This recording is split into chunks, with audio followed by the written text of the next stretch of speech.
So the Minority Cannabis Business Association is the first 501c6 nonprofit trade association for communities of color. So that's Latinos, African Americans, Native Americans, anyone that is not in the majority in the United States. And we work to get folks involved as owners, as employees, and as consumers. Nice. So why Colombia? Why Cannabis Latino Hub? So I came to Colombia because of the amazing work that Carol Ortega has been doing here, and she's been a member of our policy committee for about a year now. She's been part of MCBA for about a year, and I was here in May for the first Ciencia conference, and I just fell in love with the country and the work and the people that are here, and I wanted to come back and share how MCBA can help on the investing side of things and actually making the case for investing in social equity applicants and folks that have been harmed by the war on drugs, whether through arrest, whether through having their families disrupted, and we want to make sure that not only can those folks access the industry, but they have the financial resources to be successful. And so I wanted to come to a space and explain to the investor community why they should spend their money with social equity applicants. Nice. So how do you project the cannabis industry in Colombia in the long term?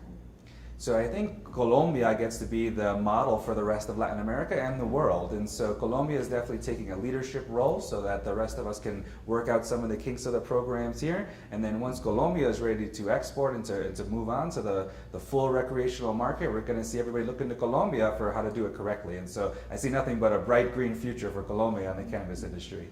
Nice. So how has been your experience in Cannabis Latino Hub? It's the first one in Colombia. So how has it been? Well, as an advocate, I'm a little bit outside of the investor space. It's been very interesting to see the real nuts and bolts of how companies are getting started, what resources they really need, and how the regulations are making it more difficult for them. So for me, I work in the policy space quite a bit, and we want to draft policies that are actually helping communities like Colombia, Bogota, and Colombianos have the policies that empower them in order to have a big, robust, and successful business, not hold them back. And we've seen throughout the day that there are clearly restrictions on a policy level when it comes to exports or producing certain types of products and the different hoops that the producers have to jump through in order to get their products to market. And so we're hoping to be able to work with the folks in Colombia to draft model policy that is better and more in their interest and more effective for growing the industry. So what advice would you give those new entrepreneurs based on your policy and your social equity experience? So I always tell folks the best thing to do is to unite with other like-minded people, and so you have much more power together as a group, as an association, than you ever will alone. So one of the first things I think folks here can do is to host events like this where we come together and share ideas, but also to have specific associations and coalitions and alliances and bring that into the public policy sphere. So to actually say this is what we want, and then using the collective power to make it happen. As a community organizer, I use that approach for most problems. There's a wealth of talent and expertise already in Colombia. It's just a matter of getting it organized and focused in a way that's going to change the actual public policy.